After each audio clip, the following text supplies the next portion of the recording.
بسم اللہ الرحمن الرحیم۔ آج کا ہمارا ٹاپک ہے امریکن پریزیڈنٹ اور برٹش پرائم منسٹر کے درمیان فرق، ڈفرنس۔ اس سے پہلے اگر آپ نے ہمارا channel legal concept CSS PMS and law subscribe نہیں کیا تو اسے سبسکرائب کر کے بیل آئیکن پریس کر دیجئے۔ سب سے پہلے ہم ٹرمز آف آفس کے حوالے سے اس میں فرق دیکھتے ہیں۔ جیسا کہ ہم جانتے ہیں کہ امریکن پریزیڈنٹ ایگزیکٹو پاورز کا واحد مالک ہوتا ہے اور اسے اس کی تمام تر قوت، تمام تر پاورز کانسٹیٹیوشن سے ملتی ہیں۔ کانسٹیٹیوشن اسے یہ پروٹیکشن بھی پرووائڈ کرتا ہے کہ اسے امریکن پریزیڈنٹ کو اس کا ٹینیور 4 ایئرز کا پیریڈ کمپلیٹ ہونے سے پہلے اس کے آفس سے ریموو نہیں کیا جا سکتا سوائے امپیچمنٹ پروسیس کے۔ امپیچمنٹ پروسیس کے علاوہ امریکن پریزیڈنٹ کو اس کے آفس سے اس کا 4 ایئرز کا پیریڈ کمپلیٹ ہونے سے پہلے ریموو نہیں کیا جا سکتا۔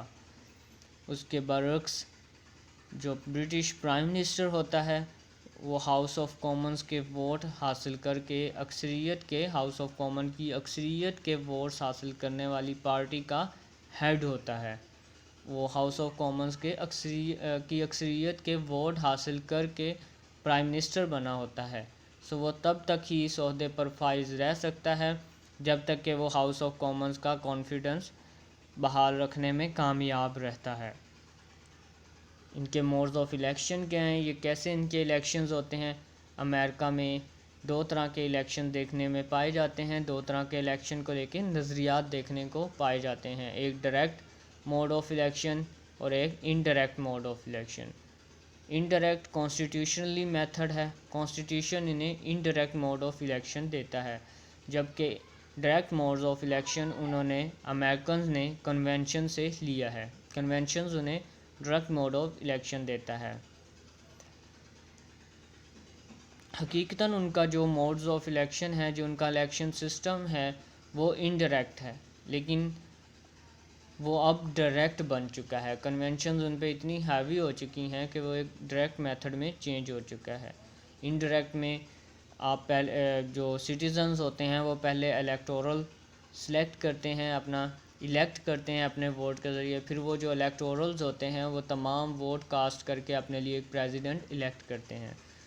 جبکہ ڈائریکٹ میتھڈ کے اندر ایسا ہوتا ہے کہ پریزیڈنٹ اپنا الیکٹورل منتخب کر دیتا ہے کہ اگر آپ اس آدمی کو ووٹ دیتے ہیں تو وہ ڈائریکٹلی ووٹ ایسے سمجھیں کہ وہ آپ مجھے دے رہے ہیں۔ تو نظریاتی طور پر جب امریکن سٹیزن اس بندے کو پرسن اے کو ووٹ دیتے ہیں تو وہ پرسن اے کو ووٹ نہیں دے رہے ہوتے، ان کے نظریے میں، ان کے مائنڈ میں یہ ہوتا ہے کہ ہم ڈائریکٹ اس فلاں شخص کو ووٹ دے رہے ہیں جسے ہم اپنا پریزیڈنٹ منتخب کرنا چاہتے ہیں۔ اس کے علاوہ جو پرائم منسٹر ہوتا ہے اسے کنگ یا کوئین اپوائنٹ کرتا ہے۔ کیسے اپوائنٹ کرتا ہے؟ ہاؤس آف کامنز کی اکثریت جسے ووٹ دیتی ہے اس پارٹی کا جو ہیڈ ہوتا ہے اسے کنگ یا کوئین، اس وقت کا جو کنگ ہوگا یا کوئین ہوگا وہ اسے پرائم منسٹر اپوائنٹ کر دے گا۔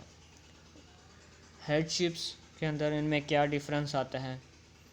جیسا کہ ہم جانتے ہیں کہ امریکن پریزیڈنٹ اپنی اسٹیٹ کا، اپنی گورنمنٹ کا ہیڈ ہوتا ہے، ایگزیکٹو پاورز کا واحد مالک ہوتا ہے، فارموسٹ رولر ہوتا ہے۔ اس کے برعکس جو پرائم منسٹر ہوتا ہے، UK کا جو پرائم منسٹر ہوتا ہے وہ صرف گورنمنٹ کا ہیڈ ہوتا ہے۔ ان کے درمیان رسپانسبلٹیز اور اکاؤنٹیبلٹی، امریکن جو پریزیڈنٹ ہے وہ لیجسلیٹو کے سامنے رسپانسیبل نہیں ہے، کیونکہ وہ ڈائریکٹ میتھڈ سے الیکٹ ہوا ہے، اسے ڈائریکٹ عوام نے منتخب کیا ہے، انتخاب کے تھرو منتخب کیا ہے، تو اب وہ اپنی عوام کو جواب دہ ہے، وہ لیجسلیٹو کے سامنے جواب دہ نہیں ہے۔ جبکہ پرائم منسٹر کو ہاؤس آف کامنز نے الیکٹ کیا ہے، اپنی اکثریت کے ووٹ کے پرائم منسٹر کو الیکٹ کیا ہے، وہ ان کے سامنے اکاؤنٹیبل ہے، ان کے سامنے رسپانسیبل ہے، انہیں اپنے ہر کام کے بارے میں ویریفیکیشن دینے پہ۔ آگے ہمارے پاس ویٹو پاور آ جاتی ہے۔ ہم نے American elections of American president کے اندر بھی پڑھا ہے کہ امریکن پریزیڈنٹ کے پاس ویٹو پاور کی ہوتی ہے. ویٹو پاور کیا ہوتی ہے کہ جب کوئی کانگریس لا پاس کرتی ہے تو American president U S A کا جو پریزیڈنٹ ہوتا ہے وہ اس کو سائن نہیں کرتا اور اسے واپس ریجیکٹ کر کے کانگریس کے پاس بھیج دیتا ہے. کانگریس کو اس بل کو دوبارہ پاس کرنے کے لیے دوبارہ سے 2/3 کانگریس کی رائے لینا اور اس کے اوپر رضامندی لینا ضروری ہو جاتا ہے. اس کے علاوہ وہ بل پاس نہیں ہوتا. ایسی کوئی بھی طاقت پرائم منسٹر آف یو کے پاس نہیں ہوتی. برٹش پرائم منسٹر کے پاس ایسی کوئی بھی طاقت نہیں ہوتی. اس سے آگے آ جاتا ہے اپوائنٹمنٹس لینا. جو امریکن پریزیڈنٹ ہوتا ہے وہ سینٹ کی مرضی کے بغیر کوئی بھی اپوائنٹمنٹ نہیں لے سکتا، جبکہ برٹش اپنا ایک فلوئی اپوائنٹ کر سکتا ہے اور اس کے علاوہ وہ کنگ کو اپوائنٹمنٹس ریکمینڈ کر سکتا ہے کنگ کو اپوائنٹمنٹ. اور کنگ کنونشنلی اس چیز کے لیے باؤنڈ ہے کہ وہ اپنی ایسنٹ دے. اگر پرائم منسٹر اسے کوئی اپوائنٹمنٹ ریکمینڈ کرتا ہے تو کنگ اس چیز کے لیے باؤنڈ ہوتا ہے کہ وہ اسے اپنی ایسنٹ دے، رضامندی دے. جو برٹش پرائم منسٹر ہوتا ہے وہ کیبنٹ اور کراؤن کے درمیان ایک چینل کا کام کرتا ہے. ان کے درمیان مطلب کیبنٹ کی باتیں کراؤن تک پہنچاتا ہے اور کراؤن کے جو احکامات ہوتے ہیں یا اس کے جو فیصلے ہوتے ہیں وہ کیبنٹ تک ان کے درمیان ایک کمیونیکیشن کا ذریعہ بنتا ہے، ایک برج کا کام کرتا ہے. ایک کنارے سے دوسرے کنارے تک، کراؤن سے لے کے کیبنٹ تک ایک برج کا کام کرتا ہے، ایک کمیونیکیشن کا ذریعہ بنتا ہے.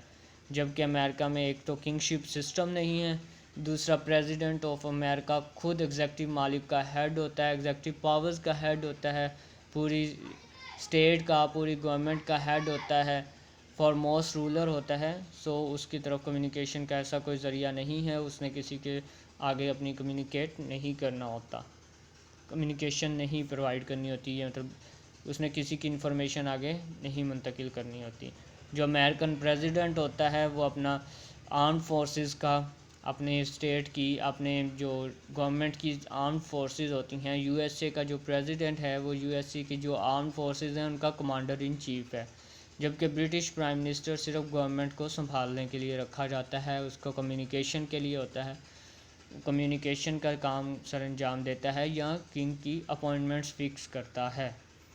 یہ تھا ہمارا آج کا ٹاپک.